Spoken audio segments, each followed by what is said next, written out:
This match on paper has the potential to be extremely tight and competitive, given that Brighton are 1 point behind the league leaders Liverpool and Arsenal are back in the top half of the table. What are your thoughts on that? Yeah, that it will be a really difficult game. They've been in a really good run. They are playing well. They are getting the results that they deserved, and is a really competitive match that we are heading ahead, and we know the importance of it. How much did the team take heart from the fact that Arsenal did the double over Brighton last season, 3 goals, 0 conceded? That's a different season, different momentums, and we should not focus on that. Just focus on how we're gonna get prepared to have the possible performance, and after that try to win the game. Sadly, no Granit Xhaka due to a significant knee injury. Of course, we send him all our best. Does this pose a selection dilemma for you, or is this a chance for some players to show how they can be adaptable and flexible for your system? Yeah, obviously it's really bad news personally for Granit, because he had a couple of incidents already this season with the COVID, with the suspension, and now with the long-term injury. But he's a strong man.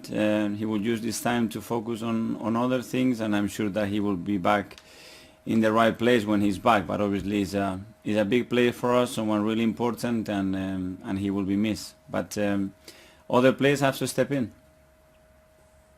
And finally, just a quick word on the opposition. What do you make of Brighton's strong start to the season under Graham Potter? That they deserved it. It's a closing ground take him that he changed a little bit the way of playing, and they've been getting good results and very consistent in the way they play. So credit to them, and they're doing a good job.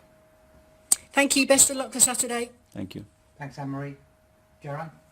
Mikel, can I just ask a supplementary question to Granit? Just what's the prognosis exactly? I know you know, in fairness, you've given a fairly detailed extent of the injury. What's the prognosis, and how do you cover a player like Granit off the field as well as on the field? Well, first of all, it's a significant injury, but he probably escaped an even worse injury that he could have had on the action, because that action for the crucial ligament is a tricky one. So yeah, it's what it is. His mentality is top. He knows what he needs to do now. Hopefully he can escape surgery as well, which is something really important. And after that, just start preparing himself the best possible way, because time flies. Just in terms of some other things coming up now from the weekend. So much is obviously made because it's a big rivalry with Tottenham and you've won it. But what has the feeling been like this week? You know, you've got 3 results, positive results back to back, a fantastic performance as well as a result against Tottenham. What do you feel has changed this week with the atmosphere at the club, and what momentum do you think you've potentially got now? Well, obviously it's a special match, winning in front of your fans, and as you said, the way we did it in a convincing way, and getting the result that you wanted. Enjoy it for a little while, and now put that game aside, and all our focus should be now on Brighton. We have experienced a beautiful day with our people, and we want another one after Brighton, and we have to earn that, and the best way to do it is just focus on that game, because there were things that we should improve as well from the Spurs game. How do you feel maybe your longer term plan that you've been working on for a very long time is starting to come to fruition? The plan is in place, but the things that really matter for the plan to evolve and develop is the present, and we have to focus on what we need to do in the present, because the rest is already been designed, planned and thought about it. But what is going to allow us to do that is just the present, so we have to focus on that. Just a couple of questions on some players, if I may. You know, obviously Aaron Ramsdale, brilliant at the weekend, but it causes problems with Bernd Leno as well. How is he managing not playing at the moment? No, it causes that everybody has to raise the level, and that's, I think, really positive. And it is happening in different positions, and you can see when players are coming in now, they are fully ready to take the place. And now it's going to happen with Granit, and before it happened when he was suspended, and it happened in other positions, and players are coming up and showing that they are ready, because the way they train and the way they behave is top. So after they get rewarded when they have the minutes. I'm thinking probably in the next 15 minutes, Ben White will be included in the England squad. We expect that to happen. Could you just a word on, again, his progression and the kind of player he is for yourself and could possibly be for England? Well, I've been very impressed with how he handles the pressure, with how he handles the situation of coming through the Euros and paying a big fees, and the composure and the calmness that he shows, and as well the willingness to learn, to improve, because he realized that he's still really young, he's still in the development process, and there are things that he can achieve, and we already enjoying together, and we have to continue like that. Just a final question, if I may. You slightly alluded to it in the question. Just the relationship with the fans, because it's been difficult because Arsenal haven't been achieving what you necessarily want to do, but people are seeing things happening. They're obviously very, very happy about the weekend. How does it help you when the Emirates Stadium is buzzing, when your coaches and yourself, you're all embracing and everyone is happy and enthused? How does that help you?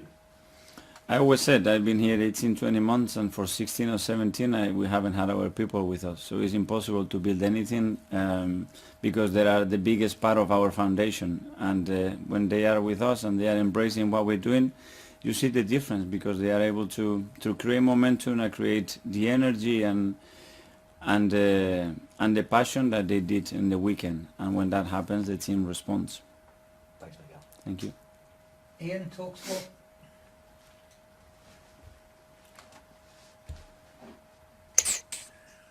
Hi, Mikel. How are you? Hi, good. Good. You've been nominated for Manager of the Month, which is very different to the end of last month, whereby everything hadn't really kicked off for you. You'd lost your only 3 games, hadn't scored a goal. Amazing how much difference a month can make.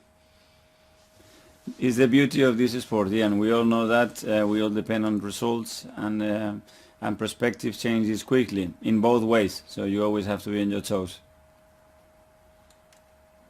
I mean, to that end, you lost your first 3, but you've won your last 3 in the league and 5 in all competitions.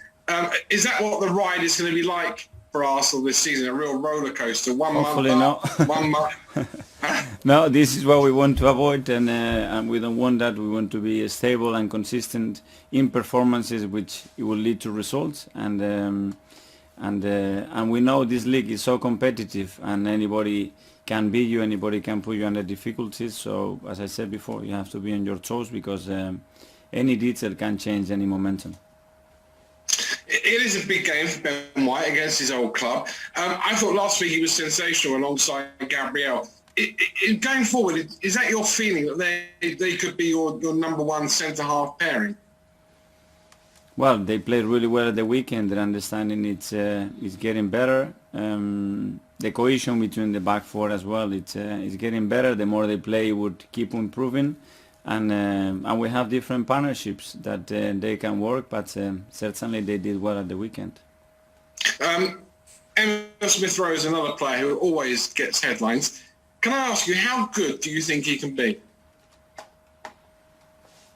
We will see. He's very good right now, and he can get still much better. There are things in his game that he must improve and develop, and he's so hungry to do that. So it would depend on how the teammates help him, how we can help him. He's confident, his head, how he takes the next step, and how he handles with price, and how he handles with negativity and pressure as well.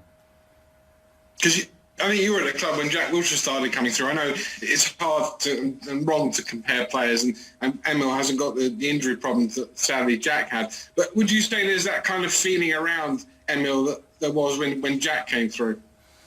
It's exciting that people are seeing our academy players with the potential to become big players for the club, and that's already a joy that they believe that's the case, because we do believe that they have the potential to do it, and now that potential has to become reality and fulfill it.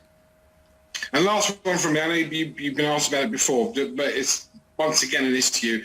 Players going away on international duty to red list areas, and maybe the suggestion that if players were double jabbed, maybe they wouldn't have to have such a strict quarantine when they got back. Is this maybe an opportunity for clubs, managers, to sit down with players and again maybe reiterate how the advantages of being vaccinated? Yeah, we have tried in various ways, and at the end the decision is by the player because they are not forced to do it. But obviously it will be extremely helpful for the clubs if players can do that, because it wouldn't restrict their mobility, and more importantly, it wouldn't restrict their ability after to compete with the clubs, who we are responsible to pay them and look after them and play the majority of the games in the season with. Well, good luck at Brighton, Mikel. Good luck. Thank you. George, BBC. Thanks, Mark. Mikel, hello. Mikel, the last few years at Arsenal, it's always felt that the club's never far away from a crisis.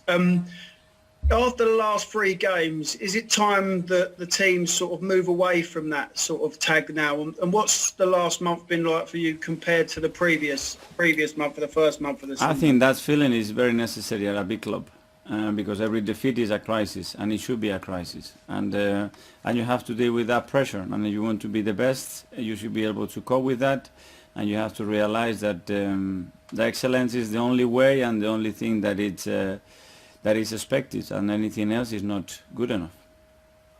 Does it not add so much unnecessary pressure though on you and your players when, you know, one defeat is just totally changes the atmosphere and the dynamic of the team and the club?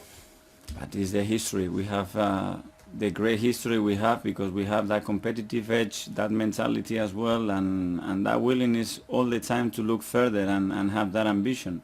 And in order to achieve that, you need to be able to deal with that. Can I ask you another one about Granit Xhaka? He's had a rocky relationship with the Arsenal fans. So how much is it going to be a blow losing him for the next 3 months? Because he seems like a crucial, integral part of your team, and you always pick him in big matches. Well, he is, and he's a big loss, and we're going to lose him for a while, and we'll try to keep him as close as possible to the team, and he will evolve and develop in other areas. It's the first big injury that he's had. We are here to help him, and I'm sure we'll find other ways around the team, because we have some other really good players that will step in and do the job.